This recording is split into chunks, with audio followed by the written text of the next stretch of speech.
Hello friends, कैसे हो? I hope बहुत अच्छे होंगे। और आप सभी का बहुत बहुत स्वागत करता हूं आपके अपने YouTube channel sure success with JM के अंदर। दोस्तों, आज हम बात करने वाले हैं रीट के अंदर जो एक टॉपिक है सीखने के प्रतिफल, लर्निंग आउटकम्स के बारे में बात करेंगे। और आज का हमारा जो टॉपिक है उसका जो बेस है हमने लिया है SIRT उदयपुर द्वारा जो जारी दिशा निर्देश हैं लर्निंग आउटकम्स पर, वहाँ से हमने इसे लिया है। इसमें आज हम कवर करने वाले हैं सीखने के प्रतिफल क्या हैं, इसकी आवश्यकता, इसके उद्देश्य और विशेषताएं। साथ में हम लास्ट में संभावित प्रश्नोत्तर भी यहाँ पर देखने वाले हैं। तो फ्रेंड्स, ये वीडियो आपके लिए बहुत यूजफुल रहने वाला है और इसे अंत तक देखें तो आपको लगेगा कि यार कुछ हमने नया सीखा है। चलिए शुरू करते हैं।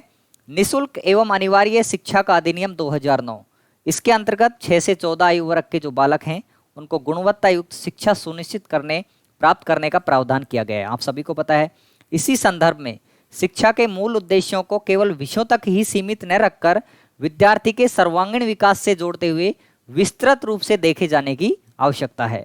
दोस्तों, इस हेतु राज्य में SIQE, इसका मतलब है state initiative for quality education, यानी कि राज्य ने जो नवाचार होते हैं, शिक्षा में जो बदलाव होते हैं, उनको क्रियान्वित करने के लिए यहाँ पर ये पहल की थी SIQE।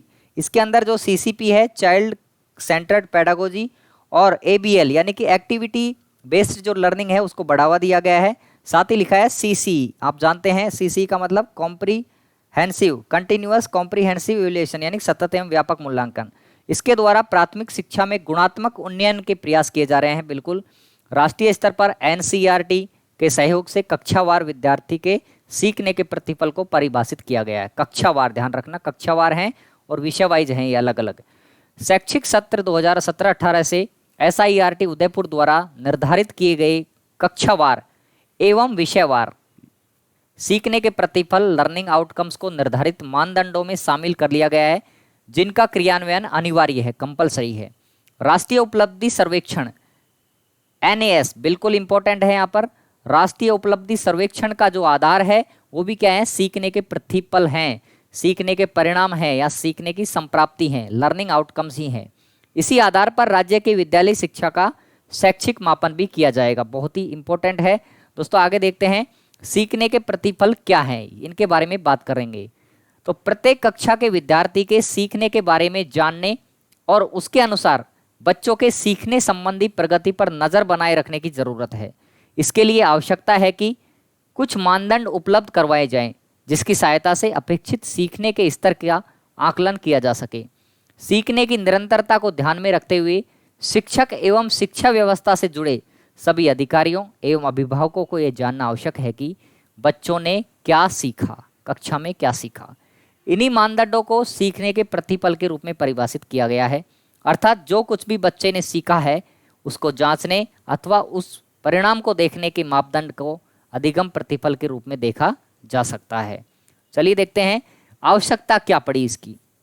तो दोस्तों, इंपॉर्टेंट है, निःशुल्क एवं अनिवार्य बाल शिक्षा अधिकार अधिनियम 2009 के अंतर्गत प्रत्येक विद्यार्थी को गुणवत्तापूर्ण शिक्षा सुनिश्चित करने हेतु इसकी आवश्यकता पड़ी।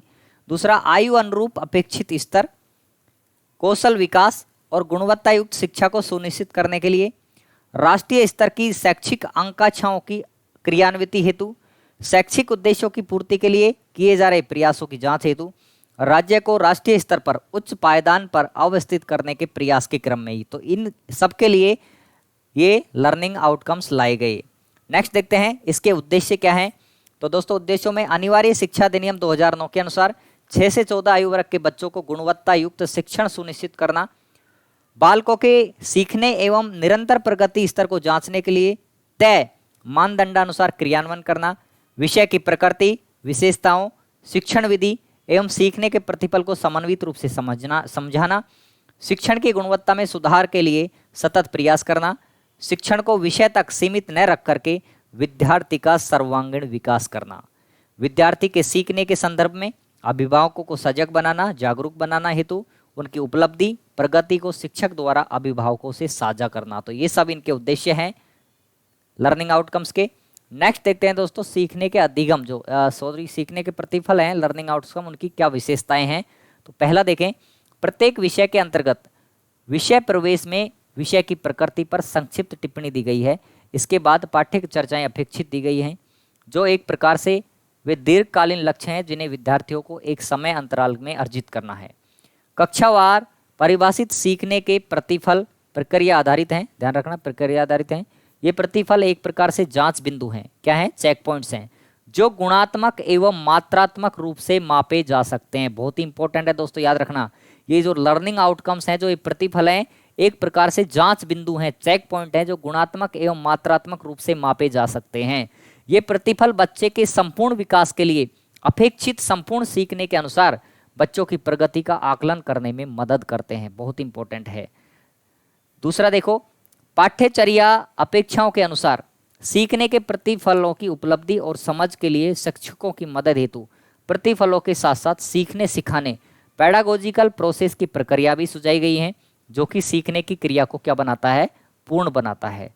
नेक्स्ट विशेषता देखते हैं, संदर्भगत संसाधनों जैसे सीखने के प्रतिफल, बुकलेट, पोस्टर, लीफलेट, प्रश्न कोश और सीखने की उपयुक्त प्रक्रियाओं के द्वारा शिक्षक एक समावेशी कक्षा में विभिन्न क्षमताओं वाले बच्चों की आवश्यकताओं के अनुरूप विविधतापूर्ण अवसरों या स्थितियों का निर्माण कर सकते हैं और उन्हें बच्चों को उपलब्ध करा सकते हैं। नेक्स्ट, सीखने सिखाने की प्रक्रियाएं एक एक प्रतिफल के साथ संयोजित नहीं है। इसका अर्थ यह है कि कोई एक प्रक्रिया सीखने के अनेक प्रतिफलों को प्राप्त करने में मदद कर सकती है और वहीं सीखने के एक प्रतिफल को प्राप्त करने के लिए एक से अधिक प्रक्रियाओं का भी उपयोग किया जा सकता है। अतः इन्हें संपूर्णता में देखा जाना चाहिए। शिक्षक संसाधनों की उपलब्धता और स्थानीय संदर्भ के अनुसार प्रक्रियाओं का ज्यों का त्यों अपना सकते हैं, परिवर्तन भी कर सकते हैं, अन्य प्रक्रियाओं को अपने क्षेत्र या परिस्थिति के संदर्भ में भी यहाँ रच सकते हैं। नेक्स्ट देखिए, यह ध्यान रखा गया है कि प्रत्येक विषय में परिभाषित सीखने के प्रतिफल विषयों की अंत एवं आंतरिक जटिलताओं और अवस्थाओं के संदर्भ में आपस में स्पाइरल हैं, जुड़े हुए हैं। कक्षावार अनुभागों को अलग अलग न देखा जाए, बच्चे के संपूर्ण विकास के लक्ष्य प्राप्ति में पूर्णतावादी परिप्रेक्ष्य ही सार्थक रहेगा। नेक्स्ट, पाठ्यचर्या विषयों के सीखने के प्रतिफलों के प्रत्येक खंड में उस विषय से संबंधित कुछ अतिरिक्त विशिष्ट दिशा निर्देश दिए गए हैं ताकि विभिन्न विशेष योग्यजन श्रेणी के बच्चों की सीखने की आवश्यकताओं को संबोधित किया जा सके।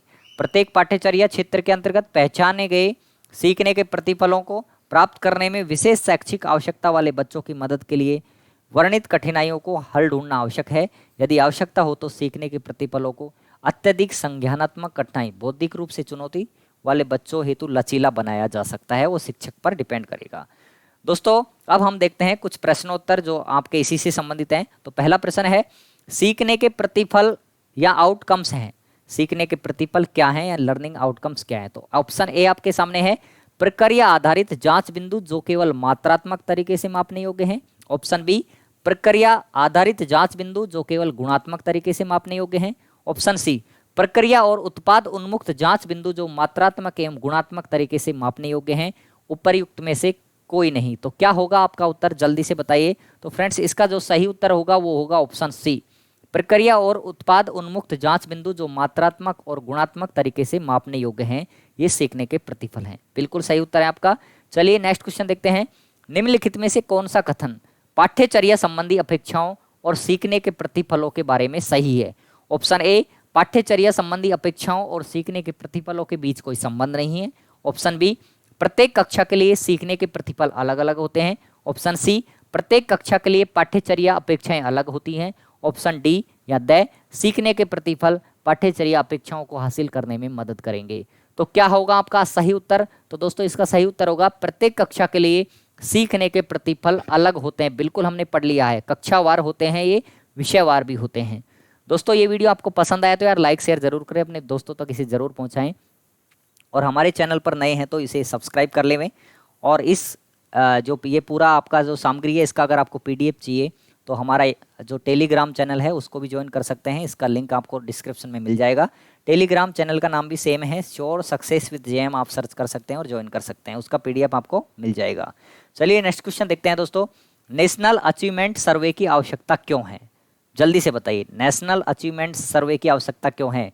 शिक्षक के ज्ञान के आकलन के लिए, बच्चे के ज्ञान के आकलन के लिए, या सीखने के परिणामों के आकलन के लिए, या देश के जनसंख्या के आकलन के लिए? तो क्या होगा सही उत्तर, जल्दी से बताइए। तो इसका सही उत्तर होगा सीखने के परिणामों के आकलन के लिए। आपको याद रखना है दोस्तों, सीखने के परिणाम आ जाएं या सीखने के संप्राप्ति आ जाएं, ठीक है, ये एक ही बात है, मतलब सीखने के प्रतिफल आ जाएं, कोई कंफ्यूजन नहीं होना है। सीखने के परिणाम, सीखने के प्रतिफल, सीखने की संप्राप्तियां सेम ही बात है। तो सीखने के परिणामों के आकलन के लिए नेशनल अचीवमेंट सर्वे की आवश्यकता है। नेक्स्ट देखिए, आकलन का मुद्दा निम्न में से क्या है? रटने और गहरी समझ में फर्क, सीखना और आकलन जटिल प्रक्रिया है, सीखने और प्रतिफलों में अवधारणा और कौशल दोनों जरूरी हैं। तो क्या होगा इसका उत्तर? तो दोस्तों इसका सही उत्तर होगा ऑप्शन द, उपर्युक्त सभी।